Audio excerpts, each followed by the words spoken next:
कई बार भगवान हमारे रिश्ते खुद तोड़ देता है ताकि कोई हमारी जिंदगी खराब ना कर सके। दुनिया में सबसे खुश लोग वही है जो ये जान चुके हैं कि दूसरों से किसी भी तरह की उम्मीद करना बेकार है। जिंदगी में थोड़ा दुखी भी होना जरूरी है। हमेशा सुख मिलता रहेगा तो आप कभी भी जिंदगी में आगे नहीं बढ़ पाओगे। ये गलत सोच है इंसानों की। ये एक अकेला इंसान क्या कर सकता है, पर देखो जरा उस सूरज को जो अकेला ही सारी दुनिया को रोशन करता है।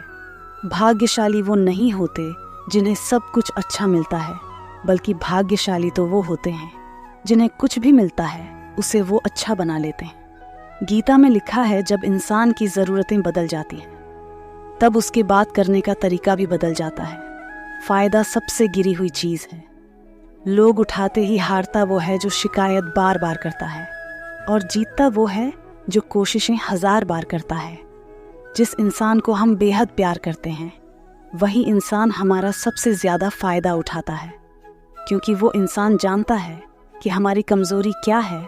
इतने समझदार बनो कि किसी को माफ़ कर दो, लेकिन इतने बेवकूफ़ मत बनो कि धोखा देने वाले पर दोबारा विश्वास कर बैठो। उम्मीद मत छोड़ना, कल का दिन आज से बेहतर होगा। जिंदगी में उस लेवल तक पहुंच जाओ कि लोग आपको खोकर पछताए। जीवन में कभी भी किसी से अपनी तुलना मत कीजिए। आप जैसे हो सर्वश्रेष्ठ हो, क्योंकि ईश्वर के हर एक रचना सर्वोत्तम होती है। खुद को किसी से कम समझना ईश्वर की रचना का अपमान है। इंसान का मन ही उसका सबसे बड़ा दुश्मन है और उसका से बड़ा दोस्त। यदि मन आपसे जीत जाता है तो वह आपका दुश्मन बन जाता है, और यदि आप मन से जीत जाते हो तो वो आपका सच्चा दोस्त बन जाता है। यदि कोई आपको नज़रअंदाज कर दे तो बुरा मत मानना, क्योंकि लोग अक्सर अपनी हैसियत के हिसाब से चीज़ों को नज़रअंदाज करते हैं। उन लोगों के पीछे कभी मत भागना जिन लोगों को आपकी कोई परवाह नहीं। श्री कृष्ण कहते हैं, गलती हर इंसान से होती है, लेकिन गलतियां वही इंसान कर सकता है जो दिल का साफ होता है और रिश्तों को खोना नहीं चाहता। जिंदगी का सबसे बड़ा थप्पड़ किसी से की गई उम्मीद मारती है। कभी कभी इंसान न टूटता है न बिखरता है, बस हार जाता है। कभी खुद से तो कभी किस्मत से तो कभी अपनों से। हर जिंदगी में खुद को समय ज़रूर दें, क्योंकि आपकी पहली ज़रूरत आप खुद हैं। याद रखना कि ज़रूरत से ज़्यादा अच्छे बनोगे तो ज़रूरत से ज़्यादा किए जाओगे। रिश्ते चाहे कितने भी बुरे क्यों ना हो, उन्हें कभी मत तोड़ना, क्योंकि गंदा पानी प्यास बुझाने के काम नहीं, पर आग बुझाने के काम ज़रूर आता है। ज़माना जब भी मुश्किलों में डाल देता है तो परमात्मा हज़ारों रास्ते निकाल देते हैं। विश्वास करने वाले से ज़्यादा बेवकूफ़ विश्वास को तोड़ने वाला होता है, क्योंकि वह सिर्फ एक छोटे से स्वार्थ के लिए एक अच्छे इंसान को खो देता है। भलाई करते रहो पानी की तरह, बुराई खुद ही किनारे लग जाएगी कचरे की तरह। जब कोई समझे ना तो उसे समझाने की ज़रूरत ही क्या है, और जब कोई माने ना तो उसे बताने की ज़रूरत क्या है। सच्चे दिल से किसी ज़रूरतमंद की मदद करके तो देखो। अगर दिल को सुकून ना मिले तो कहना, जिसे जाना है उसे जाने दो। वो अगर आज रुक भी गया तो कल चला ही जाएगा। इंसान को इंसान से दूर कर देने वाली सबसे पहली चीज़ ज़ुबान है, और दूसरी चीज़ पैसा है।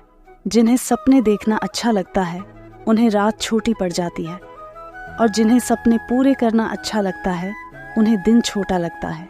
किसी की आदत देखनी है तो उसे इज्जत, और किसी की अगर फितरत देखनी है तो उसे आज़ादी दो। हर इंसान में कोई ना कोई प्रतिभा ज़रूर होती है, पर लोग अक्सर उसे दूसरे जैसा बनने में नष्ट कर देते हैं। महंगे इतने भी मत बनो कि लोग तुम्हें भुला ना सके, और सस्ते इतने भी मत बनो कि लोग तुम्हें नचाते ही रहें। खामोशियाँ कभी बेजुबान नहीं होती। कुछ दर्द ऐसे होते हैं जो आवाज़ तक छीन लेते हैं। आजकल के लोग आपकी एक गलती के पीछे आपकी सारी अच्छाइयाँ भुला देते हैं। जितना लोगों को समझते जाओगे उतना ही अकेलापन और भी अच्छा लगता जाएगा। ख़त्म हो जाएंगे वो भी रिश्ते जिनसे मिलकर लगता था कि ये उम्र भर साथ देंगे। श्री कृष्ण कहते हैं, अगर अहंकार किसी भी चीज़ का हो सर्वनाश करके छोड़ता है। खाली वक्त में हर कोई बात कर लेता है। प्यार तो तब होता है जब कोई आपसे बात करने के लिए अपना सारा वक्त खाली कर दे। सब कुछ ठीक करने का इंतज़ार करोगे तो बैठे ही रह जाओगे, पर हिम्मत करो, खुद उठो। और अपनी ज़िंदगी में सब कुछ ठीक कर दो। लोग पहचानना भी भूल जाए, इससे पहले ही अपनी पहचान बना लेनी चाहिए। एक बार एक राजा ने भगवान श्री कृष्ण का मंदिर बनवाया और उसमें मूर्ति पूजा करने के लिए एक पंडित को रखा। हर रोज़ राजा अपने मंत्री से कहकर मंदिर में एक माला भिजवाता था और वो पंडित जी वो माला श्री कृष्ण की मूर्ति को चढ़ाते थे। उसके बाद राजा जब दर्शन करने के लिए आता था तो पुजारी वो माला भगवान की मूर्ति के ऊपर से निकालकर राजा के गले में पहना देता था। ऐसा कई सालों तक चलता रहा और अब पंडित जी बूढ़े हो चुके थे। एक दिन राजा की तबीयत खराब हो गई। उसने अपने सेवक को कहा कि तुम जाकर को माला दे आओ और उनसे कहो कि आज मेरी तबीयत खराब है, मैं आज मंदिर नहीं आ सकता, तो प्रतीक्षा ना करें। फिर राजा का सेवक वो माला लेकर पुजारी जी के पास गया और पूरी बात बता दी। पुजारी जी ने वो माला मूर्ति को चढ़ाई और सोचने लगे, इतने सालों से ये परंपरा चली आ रही है, लेकिन मैंने कभी भगवान को माला उतार कर खुद ही नहीं पहनी। शायद आज भगवान की इच्छा है कि ये माला मैं पहनूं, इसीलिए भगवान ने आज राजा को नहीं भेजा। इसीलिए आज अच्छा मौका है, ये माला मैं निकाल कर खुद पहन लेता हूँ। फिर उस पंडित ने भगवान की मूर्ति से माला निकाल कर खुद पहन ली। इसी बीच में राजा का सेवक दौड़ के पंडित जी के पास आया और पंडित जी से कहने लगा कि राजा जी को ठीक नहीं लग रहा है, उनकी तबीयत और बिगड़ती जा रही है, इसीलिए वह प्रभु के दर्शन करना चाहते हैं और वे आ रहे हैं। उनकी सवारी जल्दी अभी मंदिर में आएगी। उन्हें लगा कि ये परंपरा कहीं टूट ना जाए, इसीलिए वो आज मंदिर में भी आ रहे हैं। जब पंडित जी को ये बात पता चली तब उन्होंने फटाफट से माला अपने गले से उतारी और जा करके फिर से भगवान की मूर्ति पर चढ़ा दी।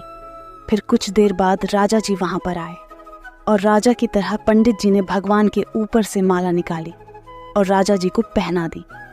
और अब राजा ने उस माला को देखा तो उस माला के एक सफ़ेद बाल नजर आया।